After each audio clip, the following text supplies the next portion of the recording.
Krishna is an expert strategizer.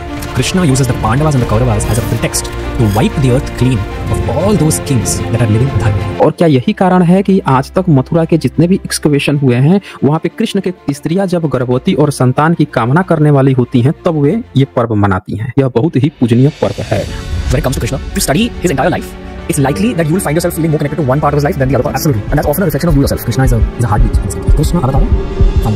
When Krishna comes, everybody is the master. Nobody who gives him content to Krishna. You can be anything directed towards Krishna. Allow yourself to accept Krishna.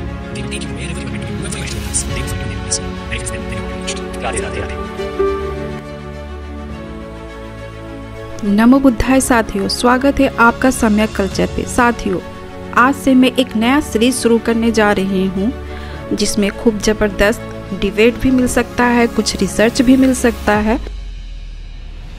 तो channel पे नए हैं तो channel को subscribe जरूर कर ले और साथ ही साथ बेल आइकन बटन को प्रेस करना ना भूले, जिससे आने वाले वीडियो का नोटिफिकेशन सबसे पहले आप तक पहुँचेगा। तो साथियों, आज का वीडियो में कृष्ण के इतिहास का जानकारी मिलने वाला है। क्या है कृष्ण का सच्चाई, क्योंकि आज के डेट में आपको कोई भी कुछ भी गपोर कहानियाँ सुना देता है। और जानिए क्या है कृष्ण की सच्चाई। They say Radhe Radhe all the time. Krishna and Radha and the gopis will come at that time of the night and nobody can see them. Can you take us from his teenage up till the Mahabharata?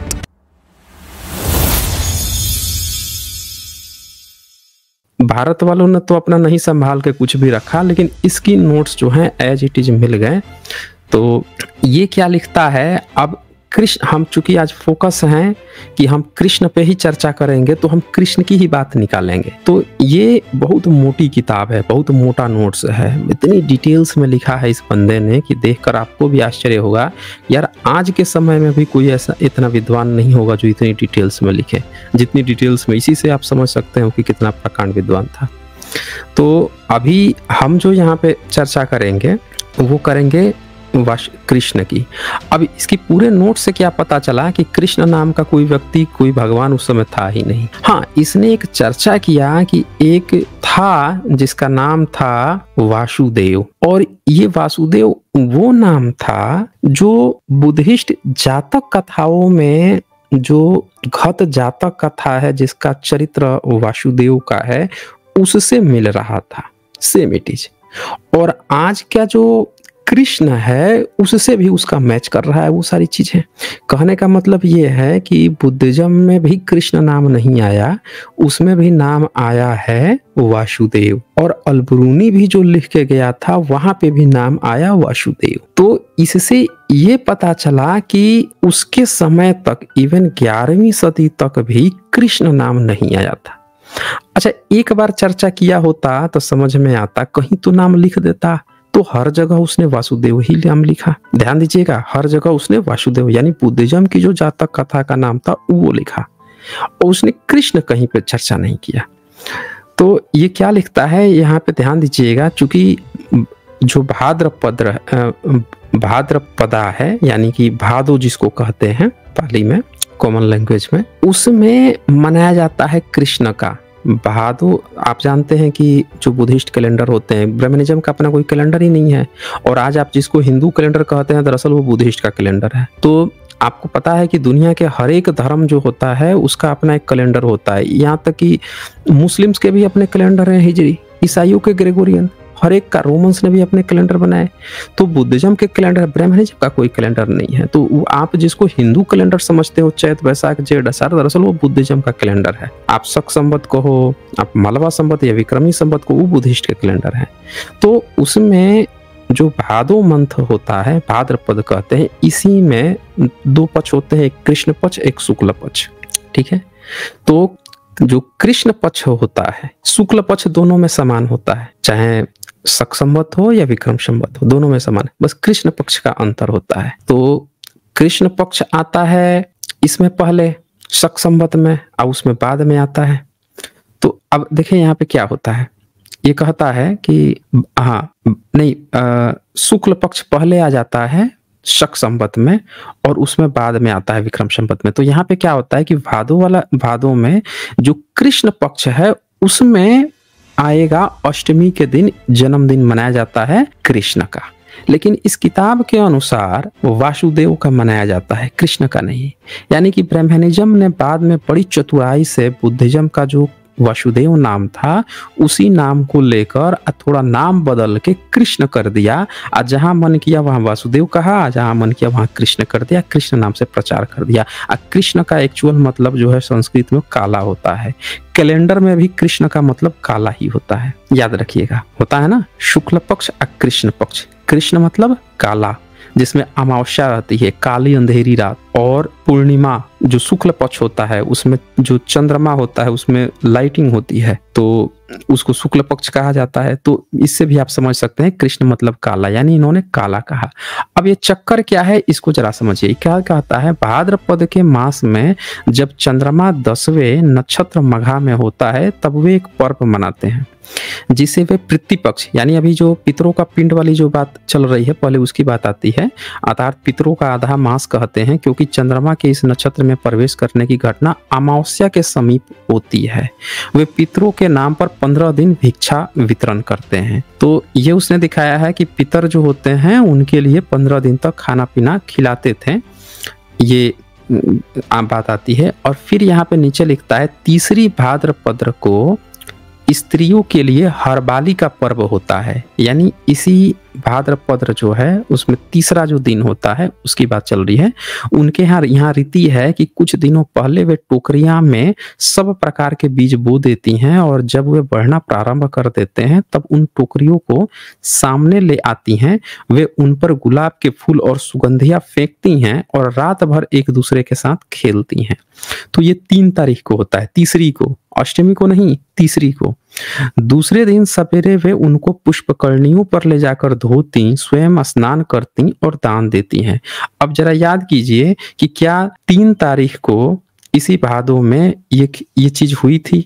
गौर कीजिए, जो तीसरा दिन था भाद्रपद का, यानी कि आप calendar के हिसाब से आज अगर 25 तारीख है, 26 तारीख को होगा आपका अष्टमी होगा, तो अगर 26 को आपका अष्टमी होगा तो तीसरी तारीख यानी 5 दिन पहले यानी कि 21 तारीख को इस डेट में क्या ऐसा कोई पर्व हुआ था? याद कीजिए। तो ऐसा तो पर्व हमें तो याद नहीं है, आपको हो तो पता है, या क्या इसको भुला दिया गया? क्योंकि उस समय तो ये चीज होता था। अब आगे क्या कहता है, इस मास की छठी को गाहित कहलाता है। लोग उन लोगों को भोजन देते हैं जो कारावास में हैं। अब देखिए, वैसे लोग जो कोई अपराध किए हैं, कारावास में चले गए हैं, उनको ये भोजन देते हैं। यानी ये इस चीज की याद दिला रहा है कि कारावास में, मतलब चूंकि अष्टमी को अगर जन्म है तो उसके 2 दिन पहले कारावास जेल में बंद थे ना वो, तो ये छठी को ऐसा कारावास में, क्या ऐसा कोई प्रथा यहाँ चलता है? आपको याद है? नहीं चलता, हमें तो नहीं याद है। आपको याद हो तो बता दीजिए कि कारावास में जितने अपराधी हैं उनको ले जाकर लोग खिलाते पिलाते भोजन देते हो। अच्छा, इसके बाद से 8वीं को जब चंद्रकला का आधा विकास हो चुकता है तब ध्रुव गृह नाम का उनकी एक यात्रा है। वे स्नान करते हैं, भली भांति उगने वाला अन्न फल खाते हैं। अब देखें, अष्टमी के दिन क्या कह रहा है कि अन्न खाते हैं और उनकी संतान निरोग हो। स्त्रियां जब गर्भवती और संतान की कामना करने वाली होती हैं तब वे ये पर्व मनाती हैं। अब यहाँ पे क्या कहता है कि वो खाते पीते हैं और स्त्रियां जब गर्भ होती हैं तब ये पर्व मनाती है। फिर कहता है 11वीं भाद्रपदा पर्वती कहलाती है। वह एक धागे का नाम है जिसे पुरोहित उन सामग्रियों से बनाता है जो इस प्रयोजन के लिए उसे दी जाती है। उसका एक भाग वह केसर के साथ रंग देता है। ध्यान से समझिएगा, यहाँ पे एक बहुत बड़ा घोटाला आपको सामने आएगा। रंग देता है और दूसरा वैसे का वैसा रहने देता है। वह धागे को उतना लंबा बनाता है जितनी कि वासुदेव की मूर्ति ऊंची होती है। तब वह उसे अपनी गर्दन पर फेंकता है जिससे यह उसके पैरों पर लटकता है। यह बहुत ही पूजनीय पर्व है। अब 11वीं भाद्रपद को ये बताता है धागा फेंकने वाला खेल। ठीक है, और वासुदेव की जो मूर्ति है वहां पे लटकते रहता है। तो ये जो बात चल रहा है, ये दरअसल ये जो यहाँ पे अष्टमी की जो बात चल रही थी, चंद्रकला का आधा विकास, ये दरअसल शुक्ल पक्ष की बात चल रही थी, कृष्ण पक्ष की बात नहीं चल रही थी। यानी कि मैं जो सोच रहा था 21 तारीख, उसकी बात नहीं, उससे पहले की बात चल रही है। और यहाँ पे उससे भी आप 15 दिन पहले चले जाइए, और ये जो 11वीं की भाद्रपद बता रहा है, यानी कि आप चले जाइए शुक्ल पक्ष में 11वीं को। तो क्या ये रक्षाबंधन के साथ इसका कोई कनेक्शन है? नहीं, ये तो काफी पहले चला गया। अब यहाँ पे आप देखिए 16वीं जो कृष्ण अर्ध का पहला दिन है, यानी अब कृष्ण पक्ष चल रहा है, तो इसमें आप आ जाइए। अब ये क्या कहता है, उन 7 दिनों में पहला है जो करार कहलाते हैं। इस समय वे बच्चे को ललित रूप से विभूषित करते हैं, उनको उत्तम अन्न भोजन देते हैं, वे नाना प्रकार के जंतुओं के साथ खेलते हैं। 7वें दिन पुरुष अपने को सिंगारते और पर्व मनाते हैं, और मास के शेषांश में वे सदा दिन के अंत के करीब बच्चों को सिंगारते, ब्राह्मणों को दान देते और पुण्यशीलता के काम करते हैं।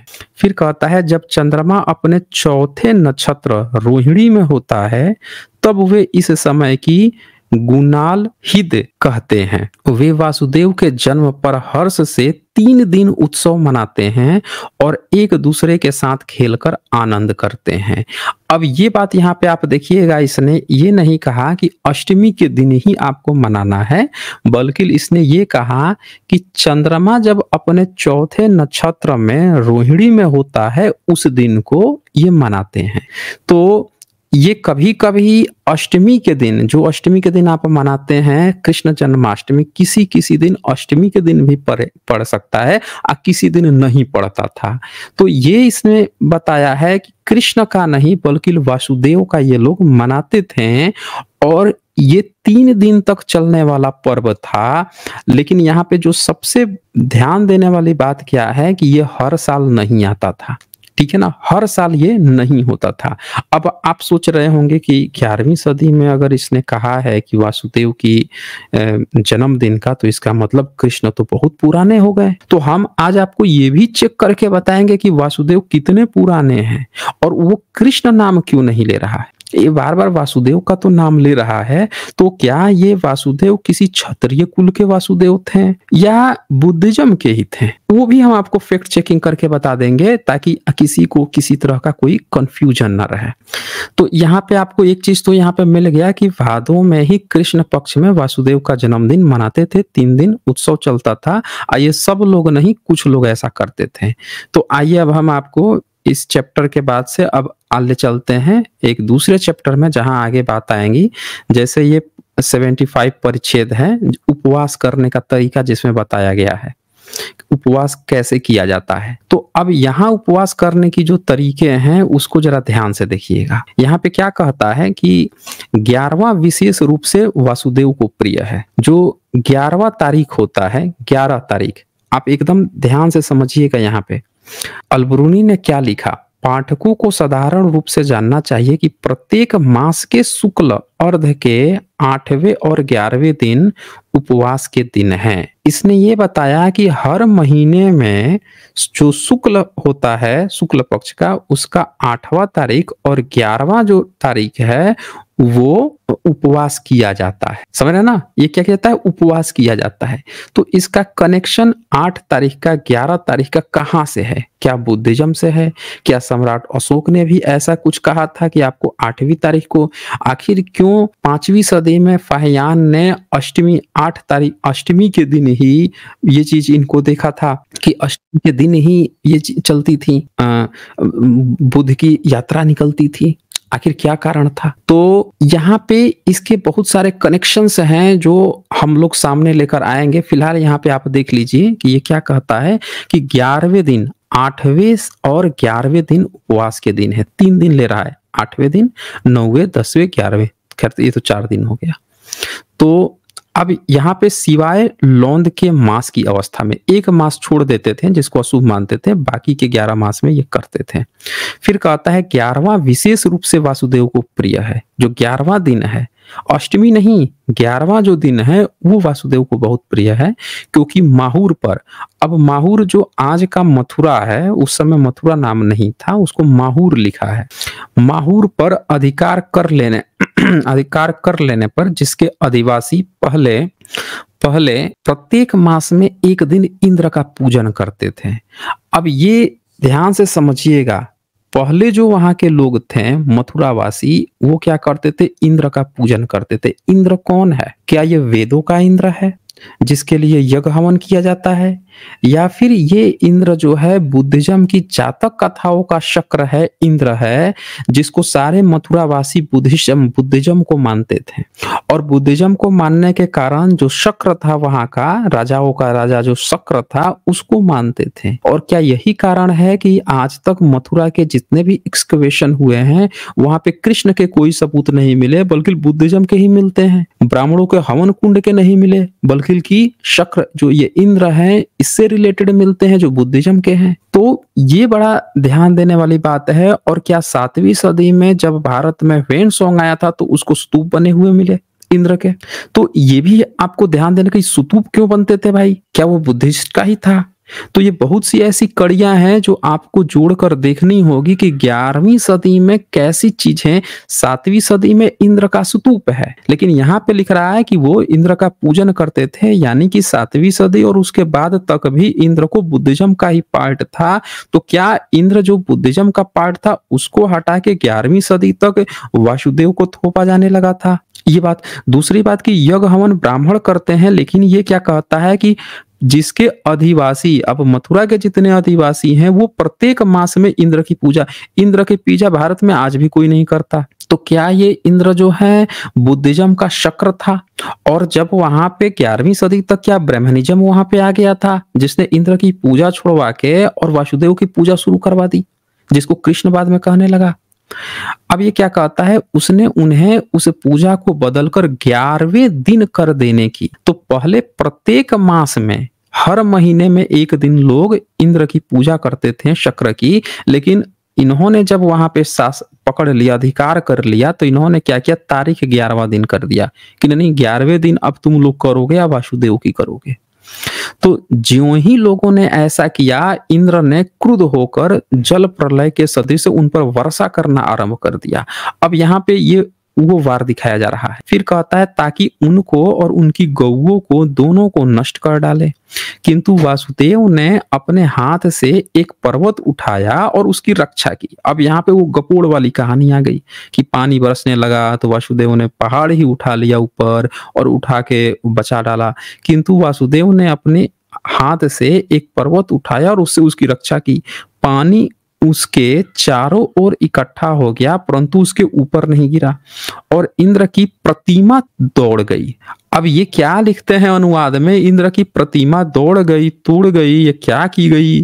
तो इंद्र का तो कोई प्रतिमा क्या, ये तो बुद्धिज्म का था। लोगों ने इस घटना को माहूर के पड़ोस में एक पर्वत पर स्मृति चिन्ह बनाकर मनाया। अब एक स्मृति चिन्ह मिलती है बुद्धिज्म में, आपको मिलता है इस तरह के चिन्ह जिसके स्मृति चिन्ह है। तो ये जो घटना लिखा है आज ब्राह्मणवादियों ने एज इट इज उठा के अपने पुराणों में डाल लिया, पर इसके जो स्मृति चिन्ह बने हुए हैं पहाड़ों पे, जो चट्टानों को काट के बनाया गया है, जो उकेरा गया है कि पर्वत उठाए हुए, वो बुद्धिज्म की शिल्पकला है दोस्त।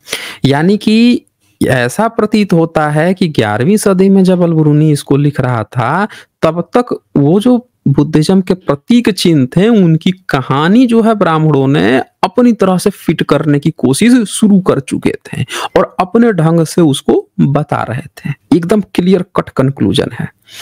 अब क्योंकि 7वीं सदी में उसके स्तूप बने हुए थे इंद्र के, और बुद्धिस्ट की सारे जातक कथाओं में इंद्र है, ध्यान दीजिएगा।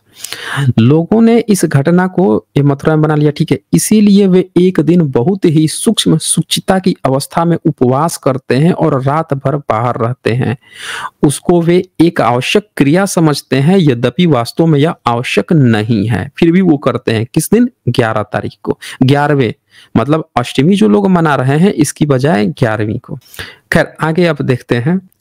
अब यहाँ पे क्या लिखता है कि विष्णु धर्म नामक पुस्तक कहती है। अब विष्णु पुराण नाम उस समय नहीं था दोस्तों, मैं क्या बताऊं आपको कि विष्णु पुराण, तो वहां क्या कहता है विष्णु धम। उस समय धर्म भी शब्द भी क्लियर कट नहीं होता था, तो देखिए ध आधा म ऊपर आधा र किया हुआ है, यानी धम। एवोल्यूशन हो रहा है। मैं क्या कहता हूं, धम को ही बाद में धर्म कहा जाने लगा, अब ब्राह्मणवादी ने कब्जा किया। तो देखिए क्या लिखता है, विष्णु धम नामक पुस्तक कहती है जब चंद्रमा अपने चौथे नक्षत्र रोहिणी में कृष्ण अर्ध के 8वें दिन होता है तो यह जयंती नाम का उपवास दिन होता है। इस दिन दान देने से सब पापों का प्रायश्चित हो जाता है।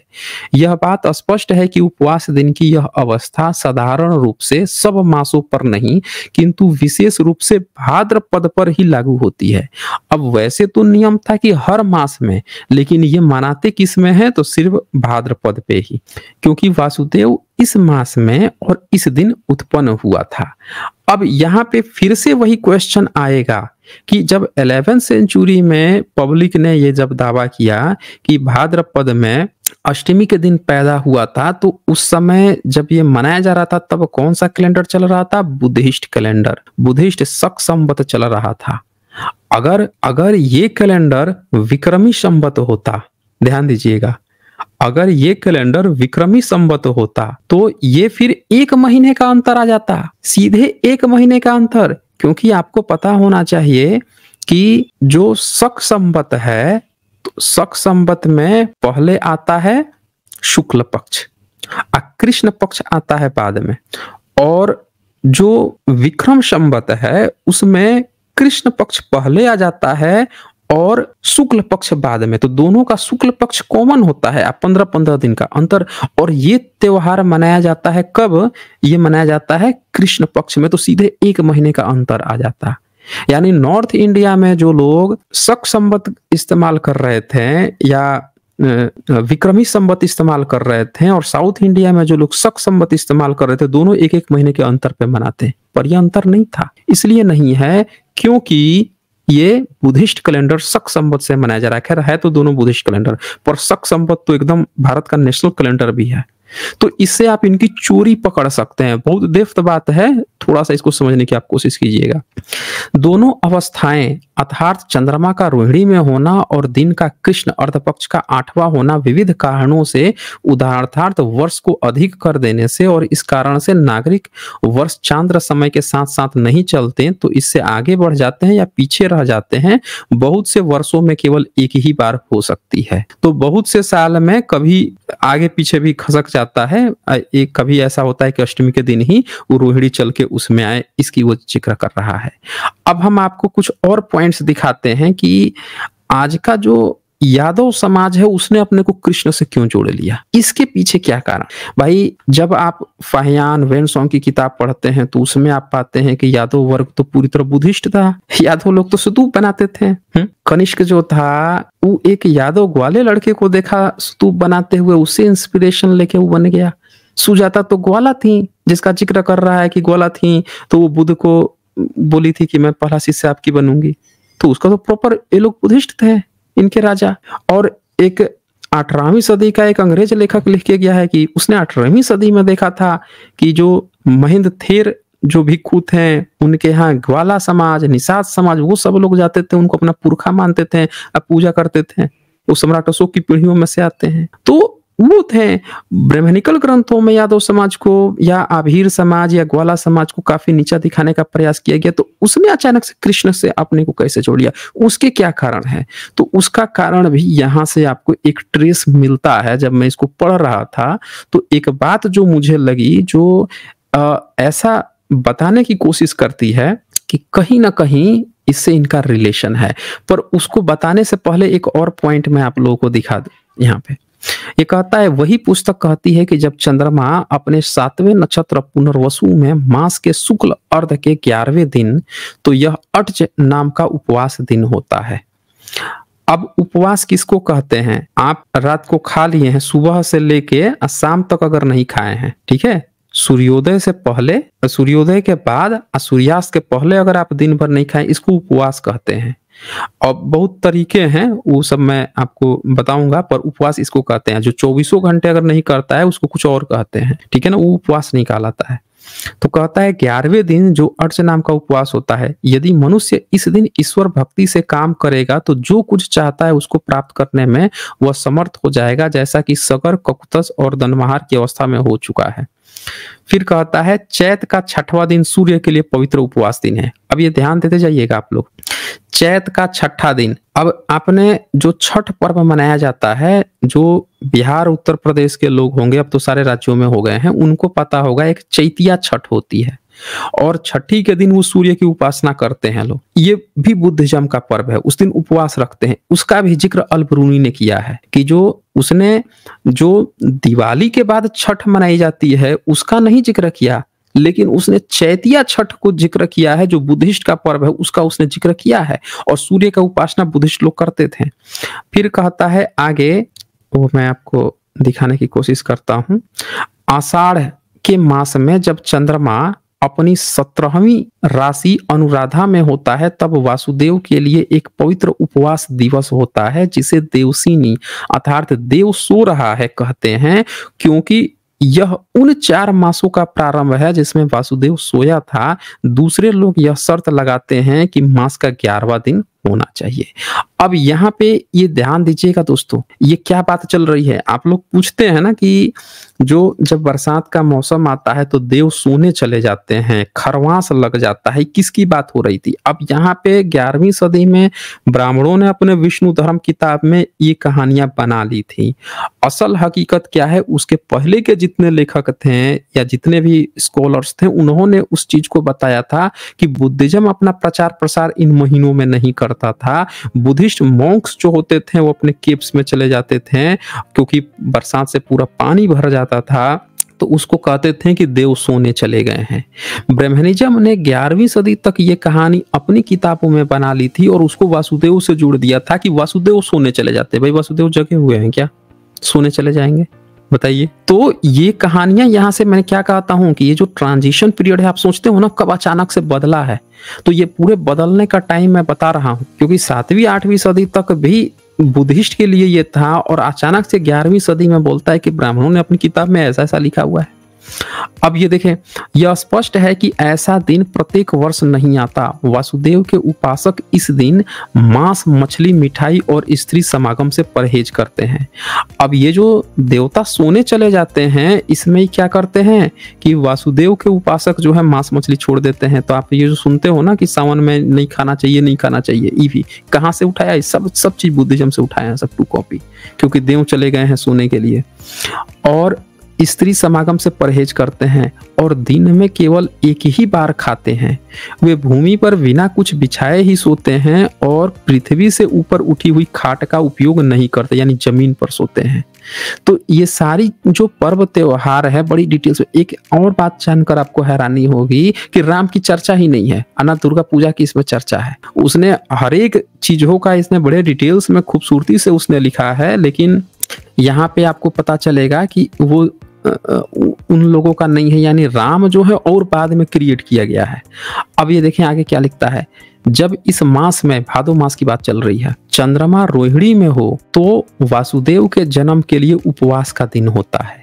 दूसरे लोग इसके अतिरिक्त यह भी नियम लगाते हैं कि दिन कृष्ण पक्ष का 8वां होना चाहिए। तो सबसे पहले साथियों, आप सभी का बहुत बहुत धन्यवाद अंतिम तक बने रहने के लिए। और आपने इस वीडियो को अगर बहुत ही ध्यानपूर्वक देखा और सुना होगा तो आपको बहुत सारी नई जानकारियाँ प्राप्त हुई होगी, जिसकी जानकारी आपको कहीं से भी नहीं मिल सकती थी। और मैं इसकी नेक्स्ट पार्ट भी लेकर आने वाली हूँ, क्योंकि इस चैनल पे आपको छोटी छोटी वीडियो करीब 25 या 30 मिनट्स की वीडियो ही मिलेगी, क्योंकि बड़ा प्रेजेंटेशन तो आप पे एसजी सर के चैनल पे देखते ही हो। मैं यहाँ पे उसकी छोटे छोटे पार्ट लेकर आऊँगी, जिससे आपको कम समय में बहुत सारी जानकारियाँ भी प्राप्त हो सके और छोटे छोटे वीडियो आप शेयर कर सके। तो मिलते हैं नए वीडियो के साथ। आप इस वीडियो को शेयर कीजिए, लाइक कीजिए और चैनल पे नए हैं तो सब्सक्राइब ज़रूर कीजिए। नमो बुद्धाय।